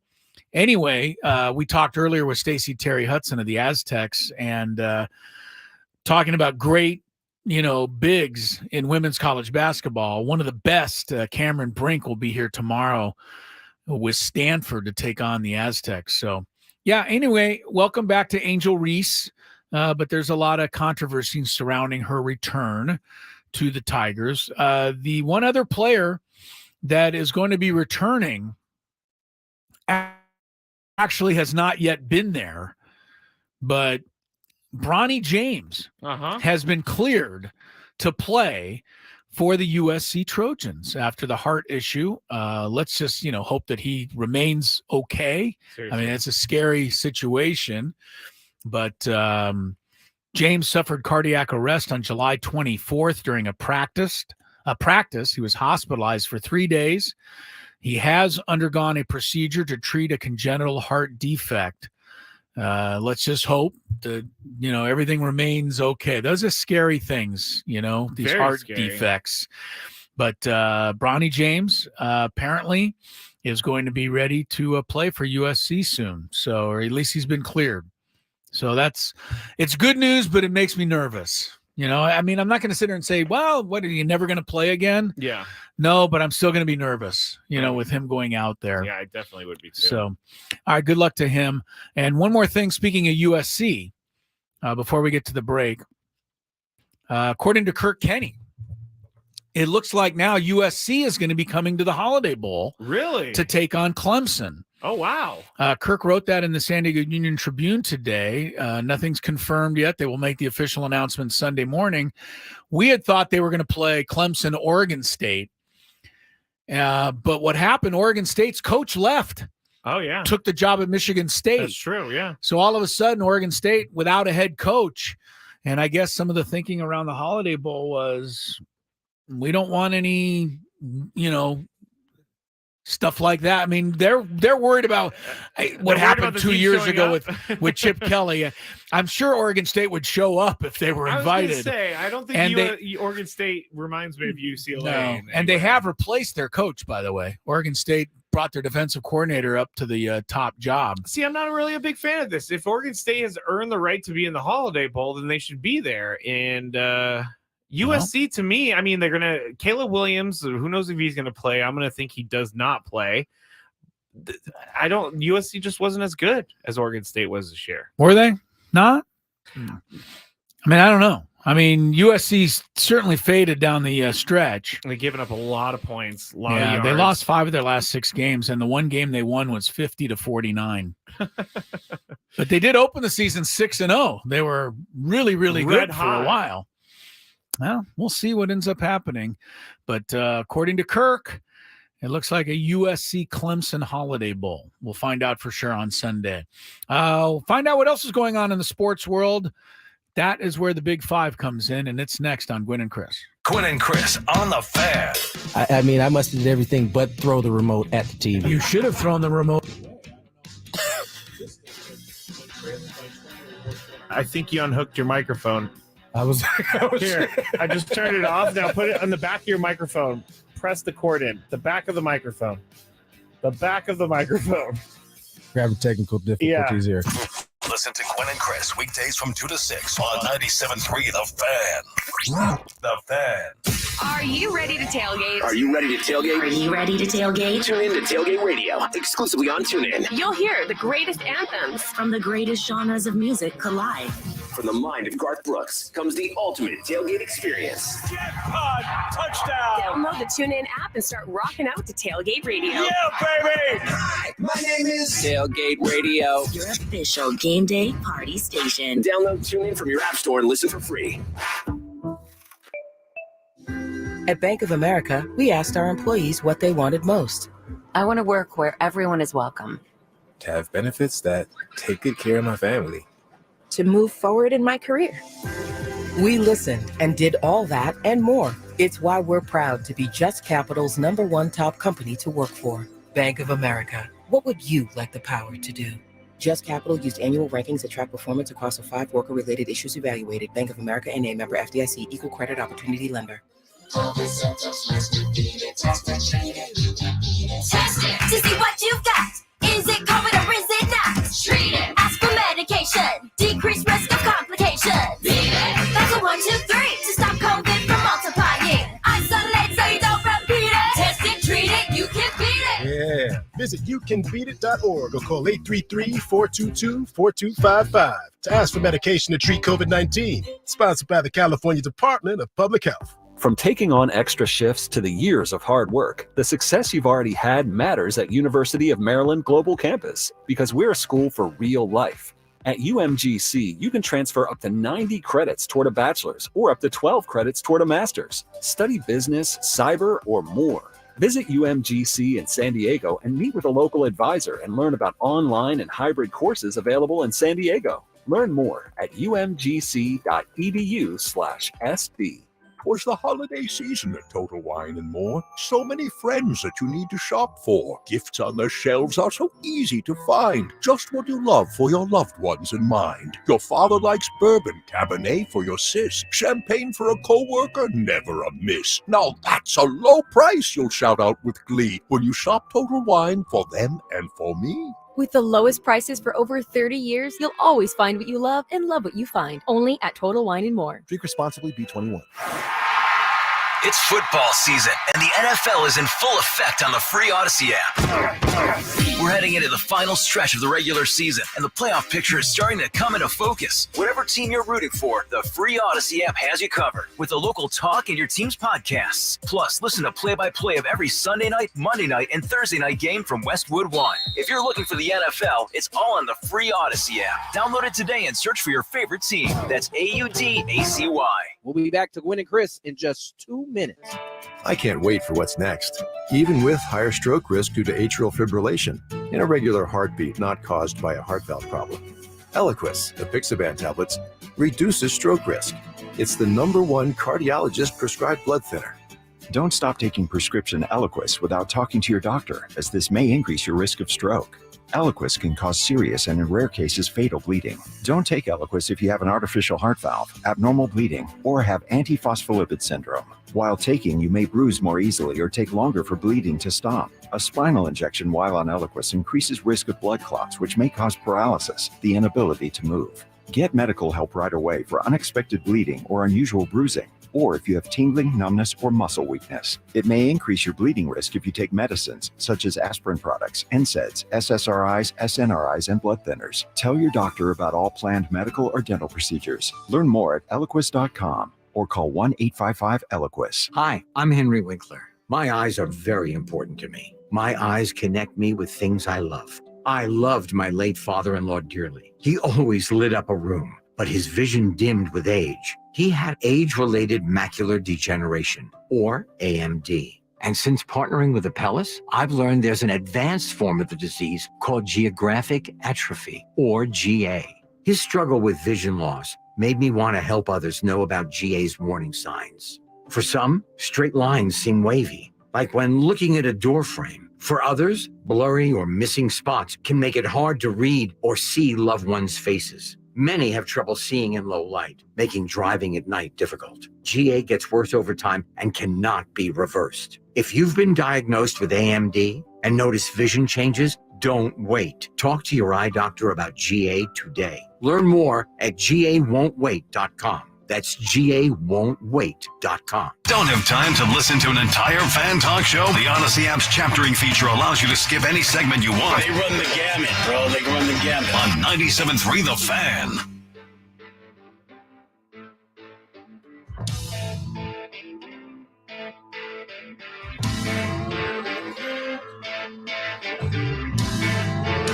Countdown's going on right now. 45 minutes until we call your name. Hopefully, your name out there.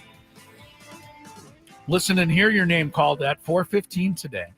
Our biggest fan contest, your chance to win a night in the Odyssey Suite at Petco Park, Padres baseball with friends, family, and all of the 97.3 hosts. The biggest fan contest presented by the San Diego Seals. Tickets are on sale now at SealsLAX.com. You been to a Seals game yet, Skraby? I have. I went maybe last season. And See a little lacrosse. Lacrosse is an insane sport. Yes, they whack each other quite hard with those sticks from time to time. I feel like the lacrosse goalie has jumped to the top of my list of crazy sports positions. Like, you have to be crazy to play that position. Stand there. Because that ball is coming fast and it's hard. And it's just like, does it come? It doesn't come faster than a slap shot, does it? I think they're like in. I don't know how fast they whip a lacrosse ball at the goaltender. I'm gonna look it up, but I think I'll have to get somebody from the Seals on. Says according to this quick research, it's college level lacrosse around 70 miles an hour. 70. While professional lacrosse players can shoot up to 100. A hundo. That's crazy, man. And there's a lot of running involved. Yeah, that eliminates you. Yeah, it does. You're not going to be a lacrosse player. The one thing about hockey, if you get tired, you can always coast for a second on your skates. Gives you a fighting chance.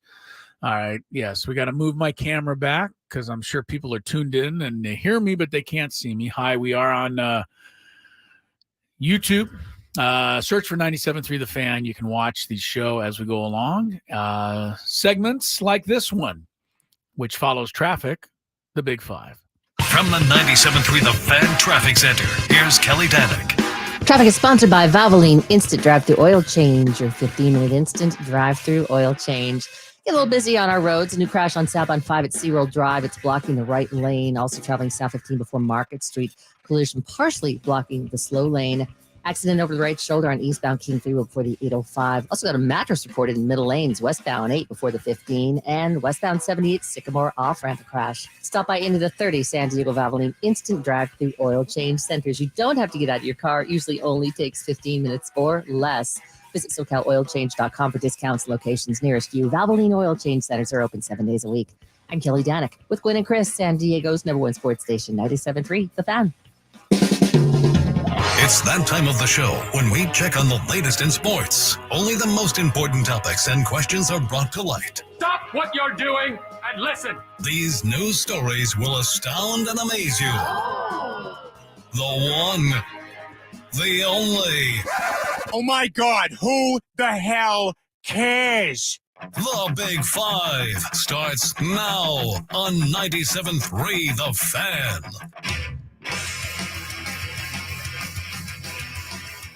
All right, let's get into it. And we talked about this yesterday. Number 5. The Aztecs hiring their new football coach, Sean Lewis. We played some of his press conference. We're very into it. We're ready to see what he can do. But expectations have already bubbled to the surface, Chris. Good. We're already talking about how long he has on the internet of before we fire him. Before he wins the national championship? Well, he did say he wants a CFP spot. So Chris, you're up first here. Okay. How long does Sean Lewis have before we need to see a noticeable change in the team? I'm going to give him until at least next Wednesday.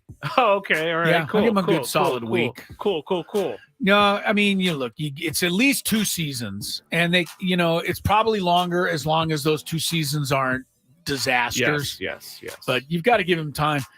I'm more interested in how he's going to build up an attendance and a crowd than I am to see him build up a football team. It is also part of his job. It has to be at San Diego State. I mean, I know he said all the right things. I know he's going to have an exciting up-tempo offense, but what is he going to do about putting butts in seats? That is not going to be an easy task. And I told you yesterday, it is imperative that Sean Lewis sit down with Brian Dutcher. I would even sit down with Stacie. I would call Coach Fisher. I would get as much insight as I possibly can about how you go about getting people to come to San Diego State sporting events, because it is not an easy thing to do. As far as the performance on the field, I think they're going to be better just because San Diego State should be better. And I think a good coach with a, high profile, if he can get himself a good quarterback to transfer in here, you can get it turned around quickly. But 2-3 years, 2-3 years, yeah. Unless the first 2 are right? If they're a disaster, then you got to go. No. I'm up. How long does Sean Lewis have before we need to see a noticeable change in the team? I agree with you. I think it needs to be a minimum of 3 years. Again, with the caveat that he wins at least some games in the first 2 years, or goes 500 or something. I don't think it needs to be next year or the year after, but I would like to see the Aztecs give him some time.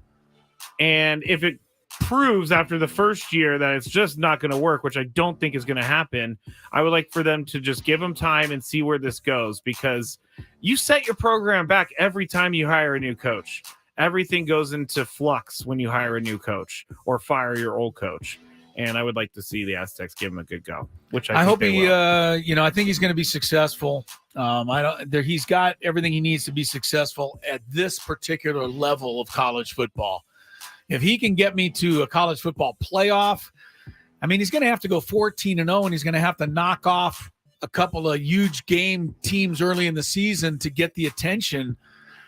It's going to be so difficult to do. So I'm not going to expect that.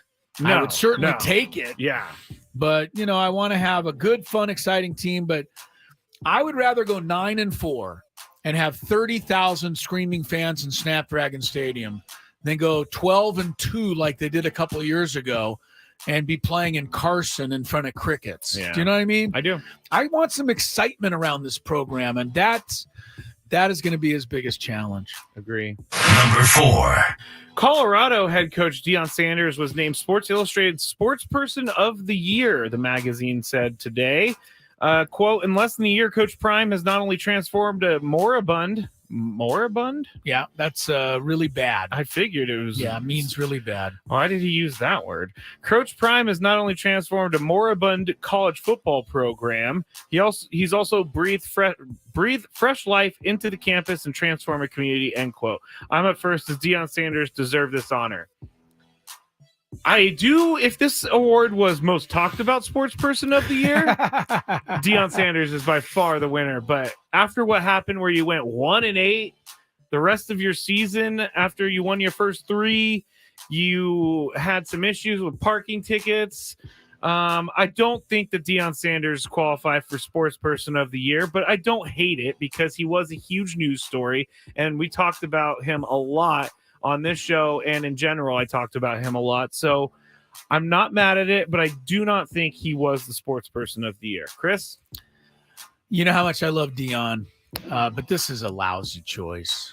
Really? I mean, the guy went 4-8. This is like a clickbait move. I don't get it. I mean, Deion Sanders, you're right. It was the sports person whose name was mentioned the most.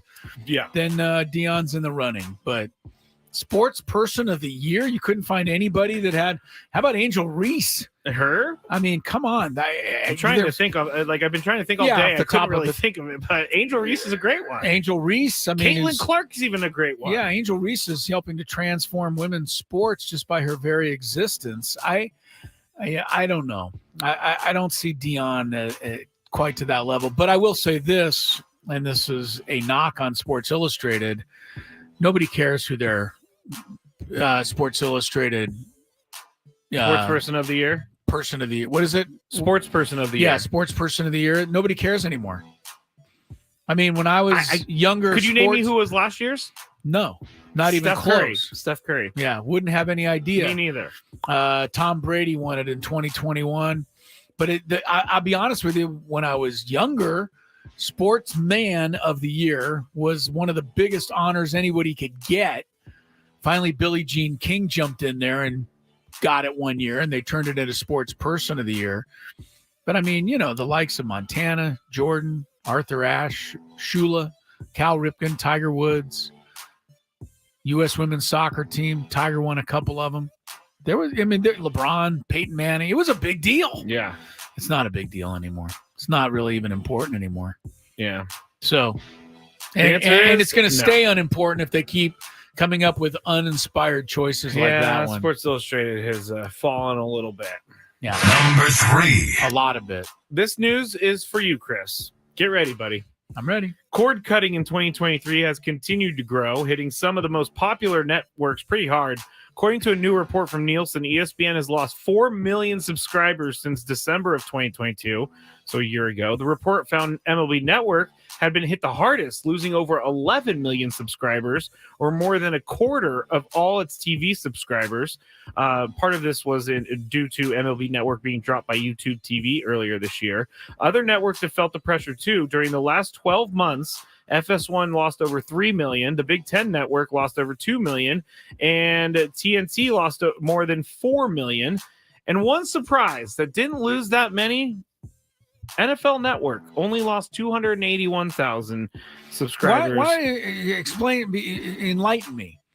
When you go away from cable and go to streaming, can't you still get these networks? Why is everybody not getting them? A lot of the networks that you like on my phone, I have a Spectrum app, so I can watch Spectrum when I'm out. Right. But I need a Spectrum account, and I need to be paying Spectrum to access that. And other things, like if you go to ESPN, like here on the TV right here, I have to sign into the ESPN app on the TV with Spectrum to watch it. So you have to purchase these things separately. So you'll go and you'll purchase, a sports package, and then you can stream it that way. You have to pay money elsewhere. You're not paying it to one place, if that makes any sense. It doesn't make a lot of sense, but I think I kind of get where you're coming from. But really what people want to do is they want to be able to watch what they want to watch and not pay for all the other stuff that they don't want to watch. Like, I know that the sports package on Spectrum does not include, or the base package does not include CBS Sports Network,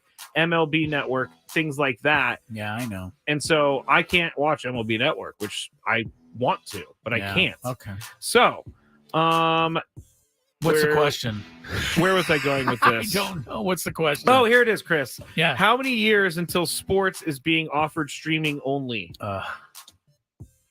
Should I go first on this? Well, I'm going to live another, hopefully, 40 years. I hope it's 41 years. I won't be able to do it. 41 Yeah, I hope it's longer than my life. I don't know.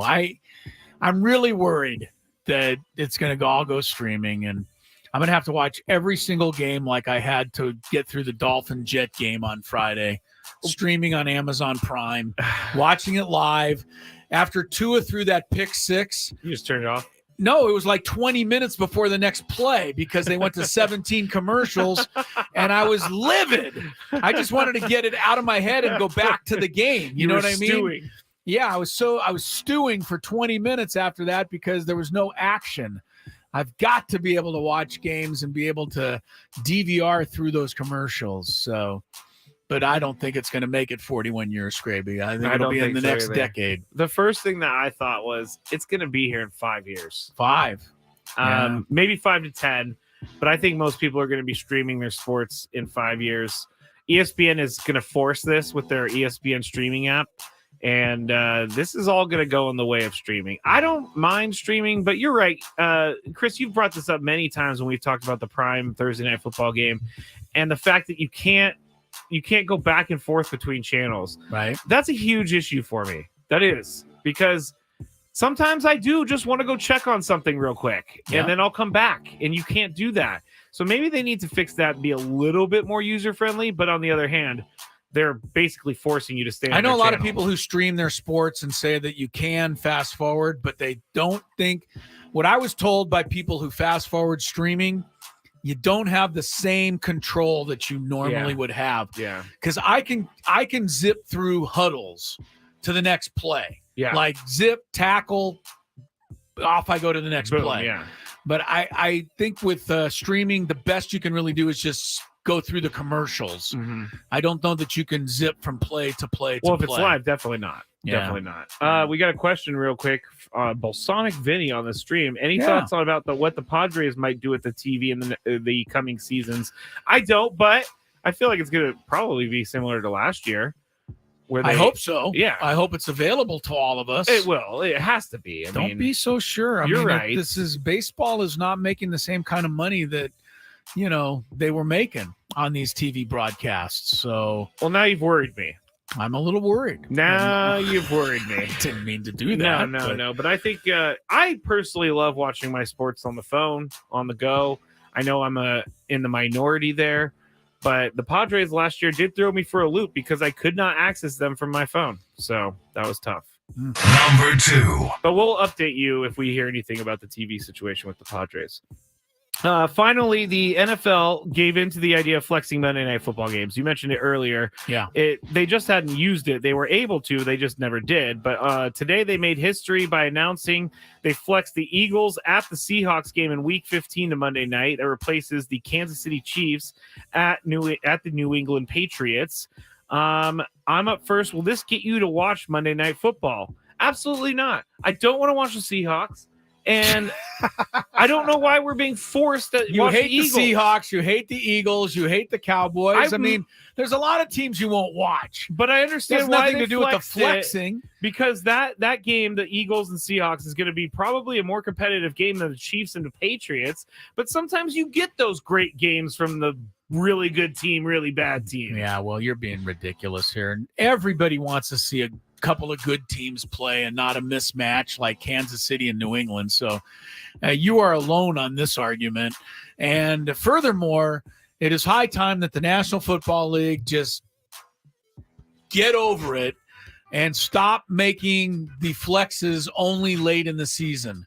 Start flexing in October, because we've had a pile of lousy Monday night and Sunday night and Thursday night games this year. I know. And it's high time that they start flexing earlier. I just feel like it's really unfair to people who make plans and buy plane tickets, and their flight out is at 9 p.m., but now all of a sudden the game is on a Monday. What am I supposed to do? Too bad. Oh, Chris is he's enjoying the game, everybody. It's okay. As long as I enjoy it, I don't care about any of you out there. All right. That's right. We don't even need number 1. So yeah, we don't. All right, we'll come back. 4:00 hour. Our new segment, TMZ Sports. I don't know. We're probably going to get a copyright lawsuit against us for using that name. But we'll see where that goes. And also Chris vs. the Fans. Before that, dial in to play some trivia. Two of the nation's best teams meet with a trip to the college football playoff on the line in the SEC.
appearance by one Sam Levitt.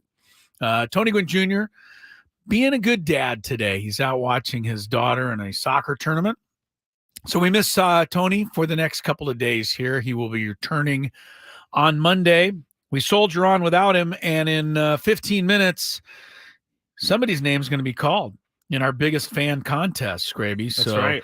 Make sure you stay tuned. I have a note in until the computer 4:15. Yes, we are reminding each other over and over again not to forget this. Like we did last time. Time now, though, to be qualified for our grand prize in Chris versus the Fans, a 2-night stay at Resorts World Las Vegas, 2 tickets to Luke Bryan, the country music superstar, who is a 5-time Entertainer of the Year. He's had fans on their feet with the high-energy electric performance that features only in Vegas production elements. Final show dates run December 29th through January 6th. Tickets on sale now at rwlasvegas.com.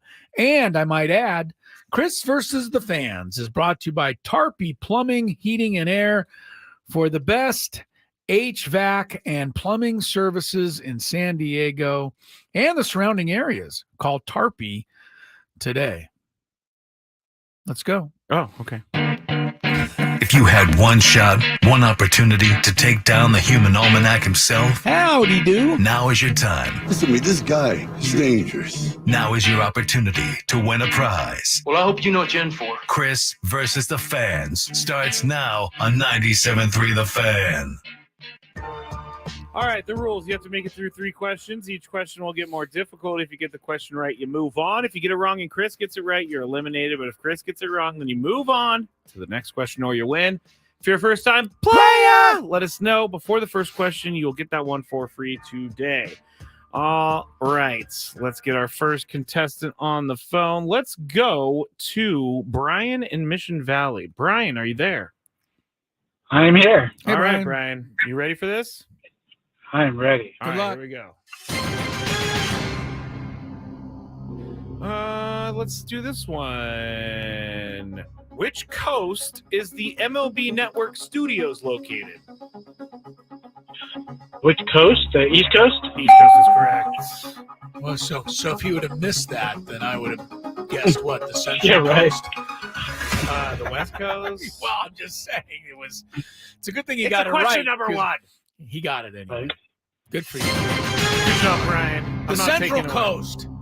The Ivory Coast or whatever. Oh, the Ivory Coast, yeah. All right, here's a more difficult one. What Big 12 team is nicknamed the Cyclones? The Cyclones. Chris is rubbing his hands together like he's feasting on. I'm trying to warm up. Oh. God.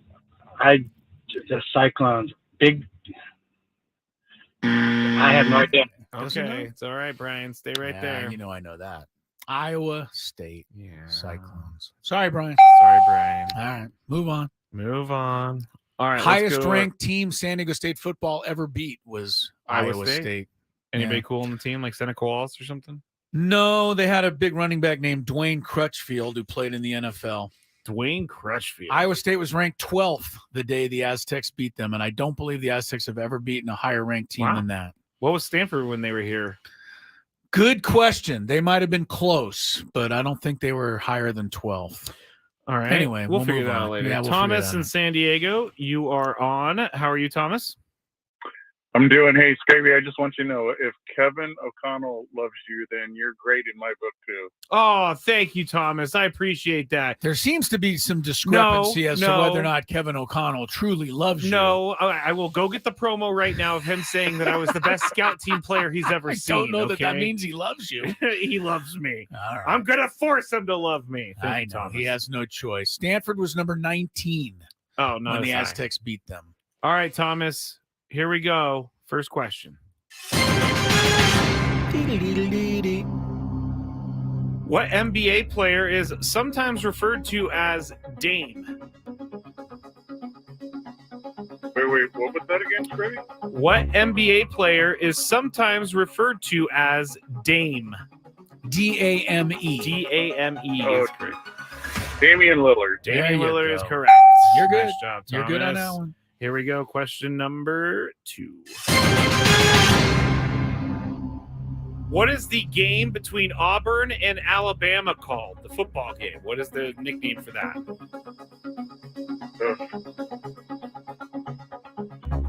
What do you think? We're in Alabama here, Skraby? This is Southern it was California. just played on Saturday. I'm gonna guess. I know this is wrong, but I'm gonna say the Iron Bowl. The Iron Bowl is correct. That is correct. You came up with it. Wow. Very good. All right. All right, Thomas. Go All to right, the last. Thomas. Third question, the hardest one. Former Padres manager Andy Green played for what Japanese professional baseball team in 2007? Oh goodness! I don't know. I'm just gonna say the Tigers. The Tigers. Stay there, Thomas.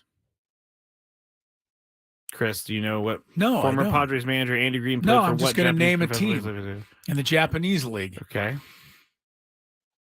I think they're called the Chiba Lotte something. No, I think that's at your local local shop. Don't know. Oh, you don't know? No, I thought you knew this. No, Chiba Lotte, I think, is a team. Something like that. Something like that. Tokyo Giants. The Tokyo Giants. I don't know who we played for. Wow, I'm shocked. Yeah. Should I have known? Thomas, good for you. You just won the Thomas. game. Nice. You have a chance to qualify for the trip to Las Vegas. Stay on the line. I got to get your information. He played for me, Scrape. He played for the Hokkaido Nippon Ham Fighters. I had no chance. Well, I could have. I could have guessed. I thought you were going to say Ham Fighters. I could have guessed them, Nippon Ham Fighters, but no, I went for Chiba Lotte. Chiba Lotte. Yeah, I think that's one of the teams. I don't know. I'll look it up while you're chit-chatting here. Japanese baseball teams. Yes, Japanese baseball teams. Let's see what professional. I think it's NPB. Oh, Chunichi Dragons. That would have been a good one. That is a cool one. Yeah, there it is. Chiba Lotte Marines. At least it's a team. That is CHIBA. And then the next word is LOTTE. I don't know that it's pronounced Chiba Latte, but that's what I came up with. Okay. Well, anyway, that was my guess. Me. It was wrong. Thomas, you are a winner. Good for you. A short version of Chris versus the fans today. I have something to fill. Still good enough for Thomas. I'm saying Phil like we're Yeah, in the what back else room. you got going on? AJ Casavell also, Dennis Lynn wrote a great athletic article about Juan Soto. You should check that out. AJ Casavell wrote an article with AJ Preller's potential plan for the 2023 winter meetings. AJ doesn't believe there is a deal out there for Juan Soto by the end of the winter meetings, just because he doesn't think that they're not going to trade him. He just thinks that they're not going to get a deal together. But here's what I'm bringing up. The prospect to know, according to AJ Casavell right now in the Padres system, is Jacob Marcy, the Padres number 12 prospect. He just won the MVP of the Arizona Fall League. 22-year-old lefty hitter with a sweet swing. He hit 398. His slashing was 398, 508, 707. I know people are very excited about this young man. Yeah, AJ is saying he had maybe a great he Arizona is trade Fall bait. League. MVP of the whole league. Yeah. And why would he be trade bait? Because he has, he's coming off of being the MVP of the Fall League. We're going to trade him for a starting pitcher. AJ says maybe he's trade bait, or maybe he's a much needed lefty bench bat and useful outfield depth spot. I don't know. I think the Padres need to build up the farm system a little bit. And keep Jacob Marcy. Yeah, I would keep a guy like him. I would certainly keep Salas. I would keep some of these pitchers. I would keep, what's the shortstop's name? Jackson Merrill. Yep. I would keep all these guys. I mean, you look, what you have right now is not going to last forever. We saw it kind of crumbling here in the last year. I mean, once Soto goes, and I believe he's going. So we already talked about this on the program today. But once Soto goes, you're going to have a whole different look next season. Yep. And who knows how much longer after that you'll need some of these young players. Yeah. Juan Soto is the piece to trade. Everyone says it's going to happen. Everyone is in on this. It makes way too much sense. There's going to be a team out there. I feel like if I think the hardest part for AJ Preller is going to be saying no to a really good deal that maybe not quite be there yet. And someone is going to pay a very hefty price for him. The Padres paid a very hefty price. As I said earlier, the only way that Juan Soto won't be traded is if everybody out there tries to lowball the Padres. That's the only way I think that they're going to end up hanging on to him. Yeah. That's just my thought makes on sense. it. It does I've make been sense. wrong before, and I will certainly be wrong again. Yes. All right. We've got a new segment. It's called, we don't have a name for it. It's called TMZ. Do you know what TMZ stands for, by the way, Skraby? Do you know what those letters stand for? TMZ. Do you know hold on. the great show? Don't look it up. I'm not. Don't be looking it up. I knew this. I do not. You don't know? I don't. This is a good question. I'll tell you after the break. Oh, come on. I'll tell you. No, it stands for 30-mile zone. And 30-mile zone refers to the area around West Los Angeles, Beverly Hills, Burbank, where all of the major studios are. Oh, they're in a 30-mile zone. I actually grew up in the 30-mile zone.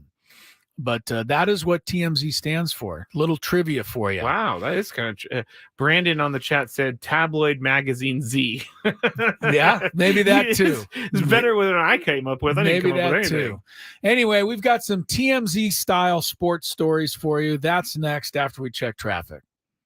If traffic's ready. Traffic is not ready, but we will come back to you too at 4:15 with the biggest fan. Oh, you want to do it now? Stay there. No, to stay there as well. We have to do it at 4:15. We're going to break. We'll be back with you in a few minutes. Okay.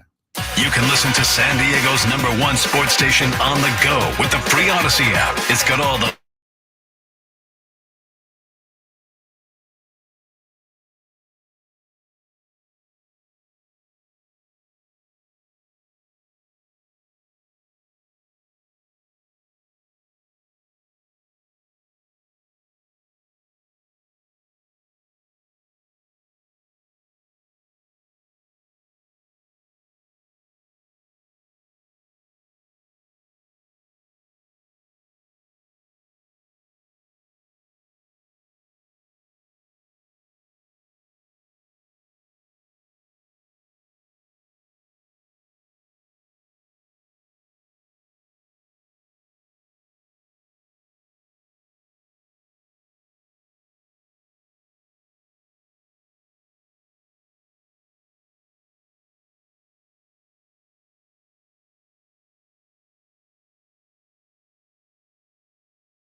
All right, Thomas is a winner of the biggest fan contest today.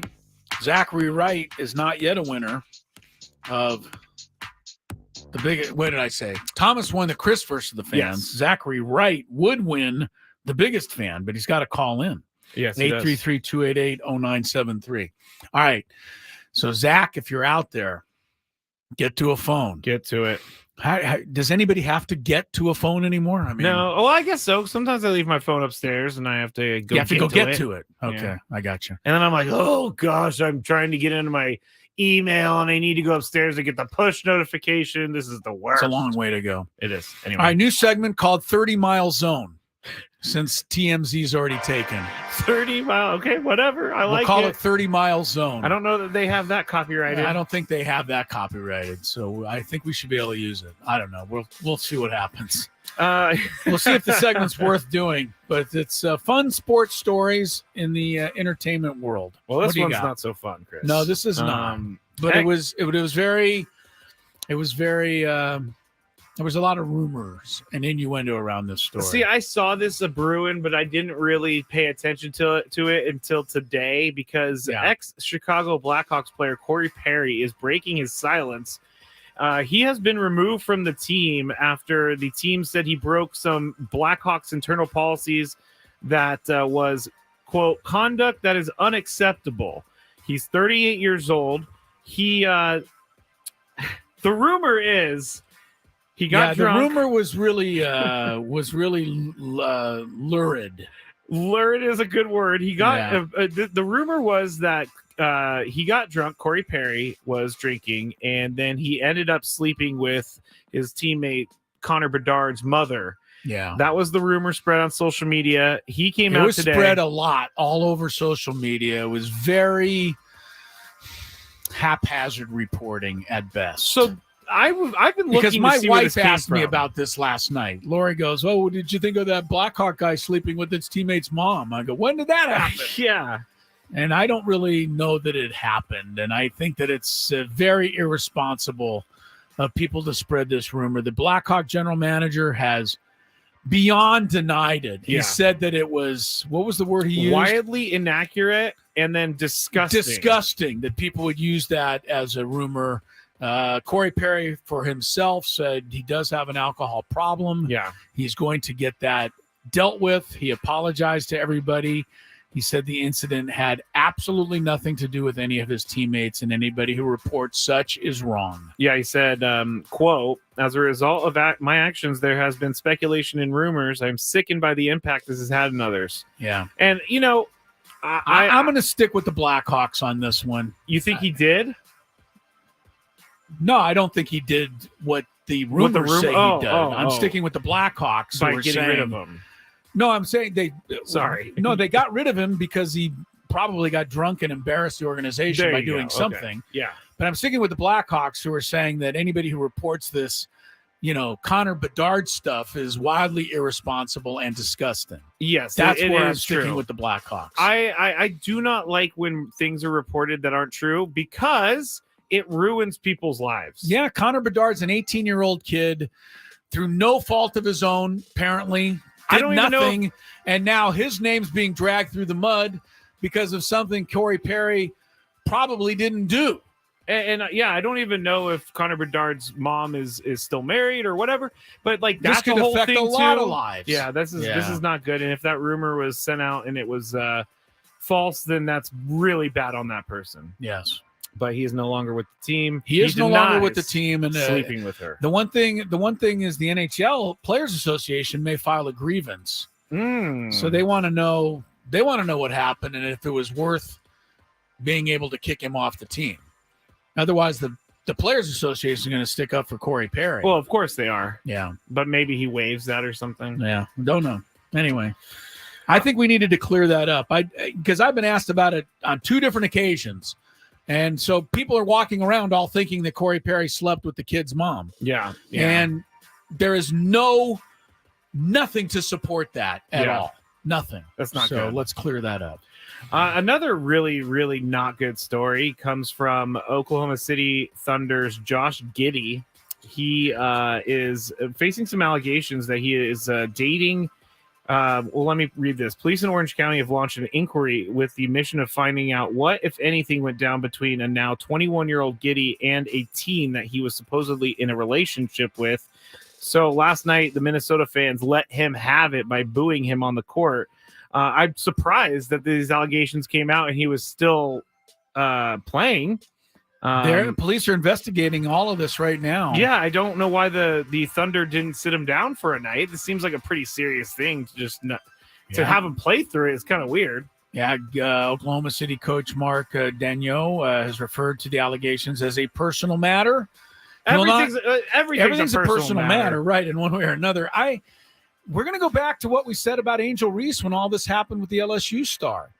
If you come clean and say, you know what, there's an investigation going on, I can't talk about it, but you're better off than saying nothing. Mm-hmm. You say nothing, everybody starts making up their own storyline. I hate to tell you. Yeah. Of course, you're better if you just don't get involved in this messy stuff in the first place. That's very true, yes. That would probably be the best way to avoid these situations. I'm going to wait until we comment more on Josh Giddey until we find out exactly what happened. Yes, I think we should. But not good. Another story, Mark Cuban. We talked about him the other night when you took off a little bit early, and he sold a lot of his part of the Mavericks. He still has a little bit in there, but he sold most of it. So that led everyone to believe that he was going to end up running for president. Really? Yeah. People made that leap? I did on the air. Did you really? Because I've heard that he wants to run for president, and now I don't know if it's true, and I'm assuming it's not true because he said today there is no chance he's trying to run for president in 2024. Maybe 2028. He didn't say maybe, but he said 2024 not happening. I honestly probably just cast a vote for Mark Cuban just based on the fact that who the other candidates are. Yeah. Mark Cuban. Mark might get a lot of votes just for that reason alone. I don't think Mark is he's as controversial as some of the others. I know that he has things that are controversial about him, but I don't know that it's quite, he might be a safe bet if you want to vote for someone like that. All right, we're going to need a little more time for this segment. Last next one. time. Oh, we got one more? Okay. Yeah, Zach Ertz. He requested his release from the Cardinals today. J.J. Watt stole the news from Adam Schefter and tweeted this: trying new things in retirement, so let's steal Adam Schefter's job for a day. Tight end Zach Ertz has requested and been granted his release from the Arizona Cardinals. The three-time Pro Bowler plans to sign with a contender and make a run at his second Super Bowl ring. I got a team for you, Zach. He said, "This is easy, Adam." So that was I got a team for Zach Ertz. Dolphins. They don't have a tight end. And we do need more time for this. That would be a great gut. Coming up next, Seahawks Cowboys. We'll see you tomorrow at 2:00. Bye, Bye-bye, everyone.